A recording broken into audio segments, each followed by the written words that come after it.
Today, Asheville feels inevitable. A city of stone churches, old streets, courthouse squares, music halls, mountain views, and memory.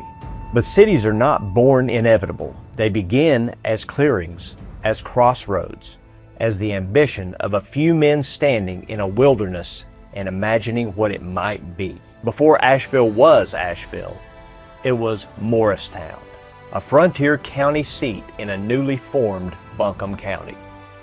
A place where Cherokee homeland, settler ambition, land grants, old roads, and civic hope met beneath the Blue Ridge. And from that small beginning, a city began to rise. This is Echoes of the Blue Ridge.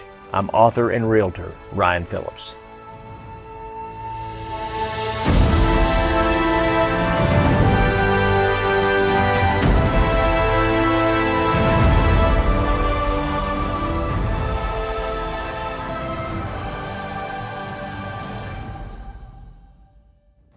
Long before Asheville became the mountain city known across America, the land already had a history far older than any courthouse record. The French Broad River had carved its ancient course through the valleys. The Swannanoa opened a passage through the mountains. Cherokee trails crossed the ridges and river bottoms. This was not empty land. It was homeland. It was corridor. It was a place known, traveled, and remembered long before surveyors arrived with chains and plats. Then came Buncombe County, and with it came the need for a county seat, a place where deeds could be recorded, where courts could meet, where government, commerce, and settlement could take root. That place became Morristown. In the 1790s, western North Carolina was still a hard country. The mountains rose like walls. Travel was slow. Roads were rough. The future was uncertain. Yet even in that uncertainty, men saw opportunity. A county seat was more than a town. It was a statement. It meant law had arrived. Records had arrived. Public life had arrived. Morristown stood at the beginning of that transformation. Small as it was, it carried the first outlines of civic order in a mountain region still shaped by old trails, new settlers, and the enduring presence of the Blue Ridge. At the center of this early story stands John Burton. He was not the man who gave Asheville its final name, but he helped give the town its form. Using state land grants, Burton laid out the beginnings of Morristown. 42 half-acre lots. That number sounds modest now, but in the 1790s, in a mountain frontier settlement, those lots represented something bold. A plan, a pattern, a belief that this place would last. Burton was doing what town makers have always done. He was taking a crossroads and giving it shape. He was turning land into streets, streets into lots, lots into a community. And because of that, later historians would remember him as the Father of Asheville. Through the heart of Burton's little settlement ran an old north-south route. At first, it was simply a road through the mountains, a way for travelers to pass from one valley to another. But towns often grow around movement. Where people pass, they pause. Where they pause, they trade. Where they trade, they build. That old route became the spine of the settlement. Over time, it would be known by other names: Main Street, Broadway, Biltmore Avenue. Today, thousands travel that same downtown corridor with little thought of its beginnings. But beneath the modern pavement lies the old logic of the mountains. The road came first, the town followed. The name Morristown was believed to honor Robert Morris, the financier of the American Revolution. It was a name tied to the young republic, a name meant to connect a remote mountain settlement to a larger American story. Because frontier towns were not only places of survival, they were acts of belonging. To name a town was to say, this place is part of the future. For a brief time, Morristown carried that hope. Then in 1797, the settlement was incorporated under a new name, Asheville, named for the North Carolina Governor Samuel Ashe. The old name faded, but the town remained. On Asheville's city seal, The date 1797 is not decoration. It marks the year Morristown became Asheville, and marks the moment a frontier county seat stepped into civic identity.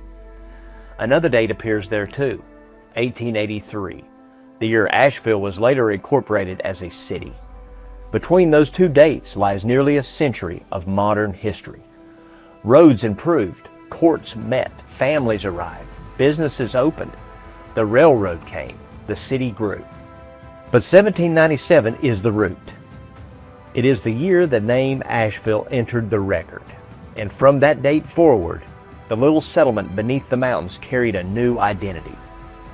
The Asheville seal contains more than dates. It contains a mountain scene, and beneath it, a Latin motto, Levo oculos meos in mentos, I lift up my eyes to the mountains. Few civic mottos could be more fitting, because Asheville has never been separate from its landscape.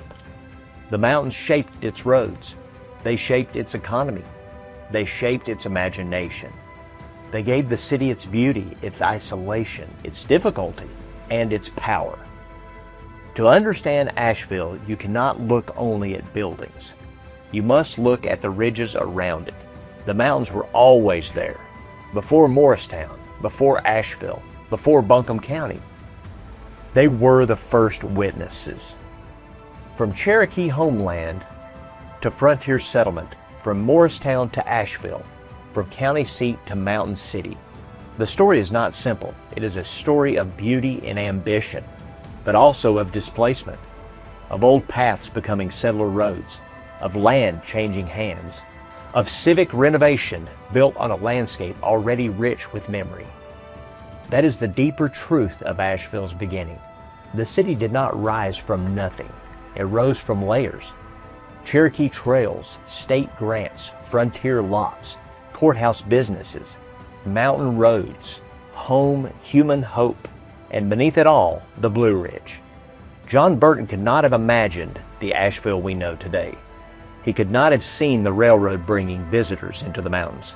He could not have pictured grand hotels, electric streetcars, stone churches, or the great estate rising south of town. But he understood something essential. He understood that place mattered, that a town needs a center, that streets need order, that land, once marked and named, begins to gather human story. His Morristown did not keep its name, but it kept its shape. And in that way, John Burton's hand remains quietly present in downtown Asheville still. Walk through Asheville today, and the past is easy to miss. It hides beneath traffic lights, behind storefronts, underneath streets renamed by generations. But the old town is still there, not in the way a building remains, but in the way a pattern remains. A road, a square, a hill, a view toward the mountains. Morristown is gone from the maps, but it is not gone from the story. It was the first civic breath of Asheville, a small frontier town at the edge of the Blue Ridge, laid out by men who could not know what it would become. And like so much in Appalachia, its memory survives not loudly, but quietly, beneath the city, beneath the streets, and beneath the mountains that gave it meaning. Next time on Echoes of the Blue Ridge, we travel to Caldwell County, North Carolina, to uncover the story of two towering trees that became symbols of reconciliation, where old enemies chose peace over vengeance, the twin poplars of peace. Until then, listen carefully. The echoes are still here.